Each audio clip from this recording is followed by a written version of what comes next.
सभी छात्रों के लिए खुशखबरी है। रेलवे की तरफ से नया विज्ञापन जारी हो चुका है ग्रुप डी भर्तियों का। यहाँ पर सेंट्रलाइज नोटिस नंबर 9/2025 देख रहे होंगे। ये विज्ञापन है जहाँ पर लेवल 1 की विभिन्न पदों पर भर्तियों का विज्ञापन जारी हो चुका है। अब आप सोच रहे होंगे कि 2026 चल रहा है, ये 2025 का विज्ञापन क्यों दिखा रहे हैं। तो आपको बता दें, ये जो विज्ञापन है इसकी नोटिस एम्प्लॉयमेंट न्यूज में 27 दिसंबर 2025 को जारी की गई थी। ठीक है, लेकिन इसके आवेदन शुरू हो रहे हैं 31 जनवरी 2026 से। ठीक है, तो नया विज्ञापन है 31 जनवरी से लेकर के आप लोग यहाँ पर 2 मार्च 2026 तक आप लोग अपना फॉर्म भर पाएंगे। लास्ट डेट फीस पेमेंट की रहेगी 4 मार्च 2026 और इसके बाद करेक्शन विंडो मिलेगी जो कि 5 मार्च से लेकर के 14 मार्च तक चलेगी। ठीक है, और आगे यहाँ पर देखिए बताया गया है कि क्या क्या होगा, कैसे होगा, वो सारी चीज़ें इस वीडियो में हम देखेंगे। तो आप सभी के लिए एक नया विज्ञापन है। वीडियो को लाइक कर दीजिए, चैनल को सब्सक्राइब जरूर कर लीजिए। यहाँ पर विभिन्न पदों पर जो भर्तियाँ होनी है उसमें इनिशियल जो आपका पे स्केल रहने वाला है वो 18,000 रुपये देखिए इनिशियल पे आपका रहने वाला है। विभिन्न यहाँ पर पद रहेंगे। 18 से 33 की यहाँ पर एज है।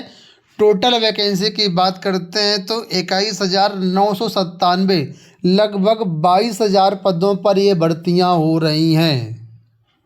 एज लिमिट को थोड़ा और डिटेल से समझ लेते हैं तो नॉर्मली 18 से 33 वर्ष से यहाँ पर एज है। ठीक है, जनरल के लिए जो अपर एज लिमिट है वो 2 जनवरी 1993 है।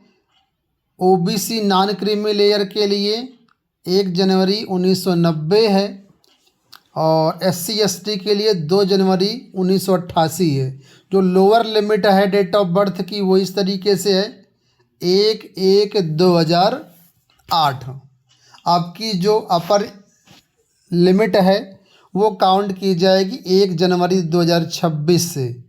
ठीक है, तो कट ऑफ डेट जो है 1 जनवरी 2026 रहेगी। 18 से 33 वर्ष की एज है। बाकी रिजर्व कैटेगरी को नियमानुसार यहाँ पर छूट मिल जाएगी।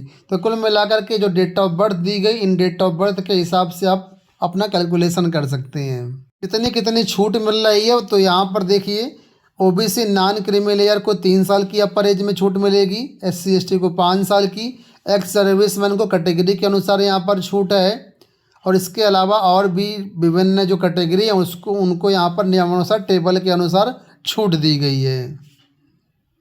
क्वालिफिकेशन के कॉलम में आते हैं तो यहाँ पर बताया गया नंबर 1 पे कि candidate must already have the educational technical qualification as per prescribed format. Annexure A के अनुसार जो भी चीज़ें दी गई हैं वो आपको फॉलो करना चाहिए। तो अभी हम आपको दिखाते हैं पोस्ट वाइज क्या एलिजिबिलिटी क्राइटेरिया, क्योंकि यहाँ पर मल्टीपल पोस्ट रहेंगी।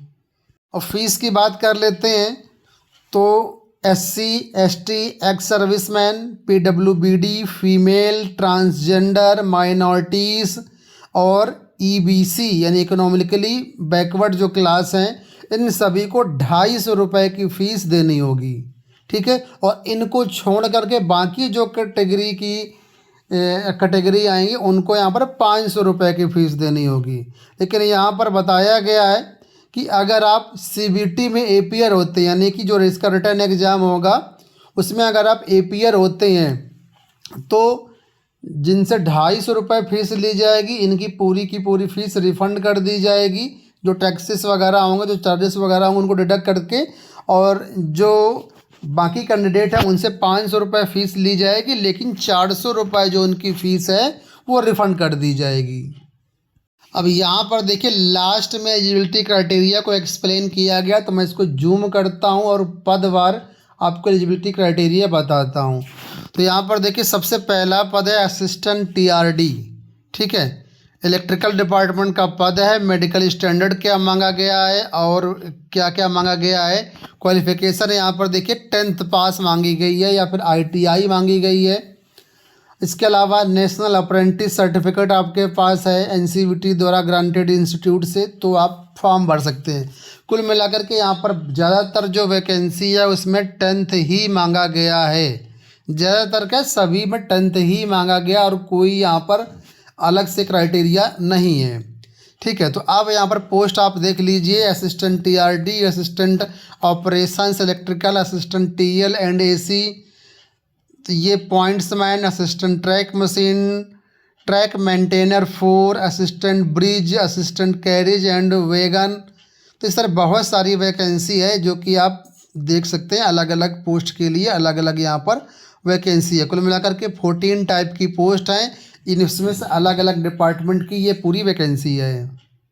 अब नोटिफिकेशन में कुछ शॉर्टकट यूज किए गए, जैसे कि मैंने बताया अभी, SNT का मतलब है signal and telecommunication, VI का मतलब विजुअली इम्पेयर्ड। तो इस तरीके से शॉर्टकट अगर आपको नहीं समझ में आते हैं, कहीं पर भी मिलते हैं, तो इस टेबल को रेफ़र कर सकते हैं। अब वैकेंसी कितनी कितनी वो भी यहाँ पर आप देख सकते हैं, पोस्ट वाइज पूरी वैकेंसी डिटेल को यहाँ पर एक्सप्लेन किया गया। देखिए, सबसे पहले पोस्ट मिल जाएगी, फिर यहाँ पर SC ST OBC EWS total, इसके बाद जो सब कैटेगरी हैं, ठीक है, और इसके बाद जो बैकवर्ड क्लास है उनके लिए ये वैकेंसी अलग अलग कुल मिलाकर के एक्सप्लेन की गई है।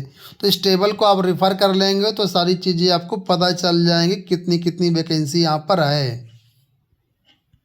इसके बाद यहाँ पर फिर जोन वाइज वैकेंसी को डिस्ट्रीब्यूट किया गया, जैसे कि यहाँ पर देखें नॉर्थ वेस्टर्न रेलवे में जो वैकेंसी है वो उसमें कैटेगरी वाइज पदों की संख्या एक्सप्लेन की गई। तो लंबी टेबल मिलेगी जहाँ पर जोन वाइज RRB इलाहाबाद के अंतर्गत देखेंगे तो ये वैकेंसी आपके सामने मेंशन की गई है। ठीक है, तो ये देखिए RRB इलाहाबाद की वैकेंसी हम आपको दिखा रहे हैं। तो बेहतर ये होगा कि नोटिफिकेशन को आप देख लीजिए अच्छे से, सारी चीज़ें यहाँ पर आपको समझ में आ जाएंगी। एक चीज़ आपको बता दें, इस वैकेंसी में आवेदन करने से पहले अपना मेडिकल स्टैंडर्ड ज़रूर देख लेना कि यहाँ पर क्या मेडिकल स्टैंडर्ड मांगे गए हैं। जैसे कि यहाँ पर देखेंगे तो मेडिकल स्टैंडर्ड जो पोस्ट के अनुसार अलग अलग है।